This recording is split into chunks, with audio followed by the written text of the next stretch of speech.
एक गरीब आदमी था। एक दिन राजा के पास गया और बोला, महाराज, मैं आपसे कर्ज मांगने आया हूँ। कृपया करके आप मुझे 5,000 रुपये दें। मैं 5 वर्ष के अंदर आपके रुपये वापस कर दूँगा। राजा ने उसकी बात पर विश्वास कर उसे 5,000 रुपये दे दिए। 5 वर्ष बीत जाने के बाद भी जब उस व्यक्ति ने राजा के 5,000 रुपये नहीं लौटाए, तब राजा को मजबूरन उसके घर जाना पड़ा, लेकिन वहाँ वह व्यक्ति नहीं मिला। जब भी राजा वहाँ जाता, बहाना बनाकर उसे वापस भेज देता। एक दिन फिर राजा उस व्यक्ति के घर गया। वहाँ और कोई तो नहीं दिखा। एक छोटी लड़की बैठी थी। राजा ने उसी से पूछा, तुम्हारे पिताजी कहाँ हैं? लड़की बोली, पिताजी स्वर्ग का पानी रोकने गए हैं। राजा ने फिर पूछा, तुम्हारा भाई कहाँ है? लड़की बोली, बिना झगड़ा के झगड़ा करने गए हैं। राजा के समझ में एक भी बात नहीं आ रही थी, इसलिए वह फिर पूछता है, तुम्हारी माँ कहाँ है? लड़की बोली, माँ 1 से 2 करने गई है। राजा उसके इन उलूल जुलूल जवाब से खींच गया। वह गुस्से में पूछता है, और तुम यहाँ बैठी क्या कर रही हो? लड़की हंसकर बोली, मैं घर बैठी संसार देख रही हूँ। राजा समझ गया कि लड़की उसकी किसी भी बात का सीधा जवाब नहीं दे रही, इसलिए उसे अब इससे इन बातों का मतलब जानने के लिए प्यार से बतियाना पड़ेगा। राजा ने चेहरे पर प्यार से मुस्कान लाकर पूछा, बेटी, तुमने जो अभी अभी मेरे सवालों के जवाब दिए, उनका मतलब क्या है? मैं तुम्हारी एक भी बात का मतलब नहीं समझ सका। तुम मुझे सीधे सीधे उनका मतलब समझाओ। लड़की ने भी मुस्कुराकर पूछा, अगर मैं सभी बातों का मतलब समझा दूँ तो आप मुझे क्या दोगे? राजा के मन में सारी बातों को जानने की तीव्र उत्कंठा थी।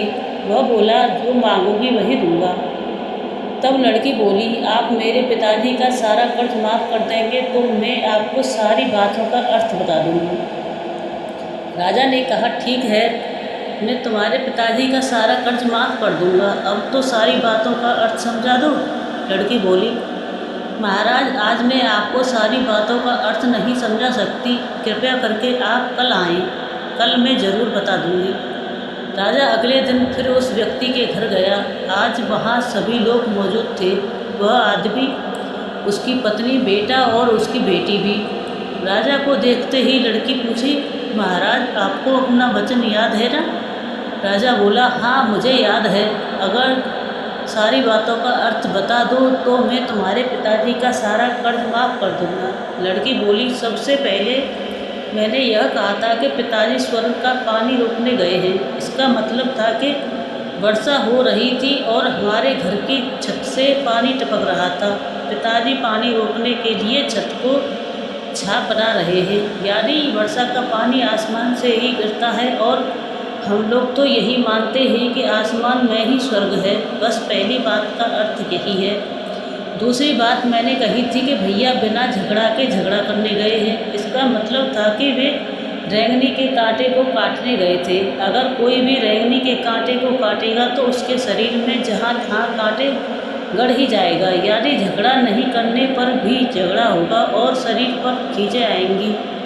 राजा उसकी बातों से सहमत हो गया। वह मन ही मन उसकी चतुराई की प्रशंसा करने लगा। उसने उत्सुकता से पूछा, और तीसरी चौथी बात का मतलब? लड़की बोली, महाराज, तीसरी बात मैंने कही थी कि माँ 1 से 2 करने गई है। इसका मतलब था कि माँ अरहर दाल को पीसने यानी 1 से 2 को करने गई है। अगर साबुत दाल को पीसा जाए तो एक दाना का 2 भाग हो जाता है, यानी यही था 1 का 2 करना। रही चौथी बात, तो उस समय मैं भात बना रही थी और उसमें से एक चावल निकालकर देख रही थी कि भात पूरी तरह पका के नहीं। इसका मतलब है कि मैं एक चावल देखकर ही जान जाती हूँ पूरा चावल पका है कि नहीं, अर्थात चावल के संसार को मैं घर बैठी देख रही थी। यह कहकर लड़की चुप हो गई। राजा सारी बातों का अर्थ जान चुका था। से लड़की की बुद्धिमानी भरी बातों ने आश्चर्य में डाल दिया था। फिर राजा ने कहा, बेटी, तुम तो बहुत चतुर हो, पर एक बात समझ में नहीं आई कि यह सारी बातें तो तुम मुझे कल भी बता सकती थी, फिर तुमने मुझे आज क्यों बुलाया? लड़की हंसकर बोली, मैं तो बता ही चुकी हूँ कि कल जब आप आए थे तो मैं भात बना रही थी। अगर मैं आपको अपनी बातों का मतलब समझाने लगती तो भात गीला हो जाता, जल जाता तो माँ मुझे ज़रूर पीटती। फिर घर में कल कोई भी नहीं था। अगर मैं इनको बताती कि आपने कर्ज माफ़ कर दिया है तो ये मेरी बात का विश्वास नहीं करते। आज स्वयं आपके मुँह से सुनकर के आपने कर्ज माफ़ कर दिया है, जहाँ इनके इसका विश्वास हो जाएगा वही खुशी भी होगी। राजा लड़की की बात सुनकर बहुत ही प्रसन्न हुआ। उसने अपने गले से मोतियों की माला निकालकर उसे देते हुए कहा, बेटी यह लो तुम्हारी चतुराई का पुरस्कार। तुम्हारे पिताजी का कर्ज तो मैं माफ़ कर ही चुका हूँ।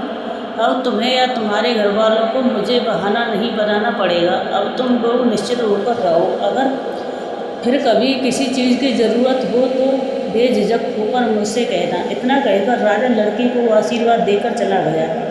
लड़की के परिवार वालों ने उसे खुशी से गले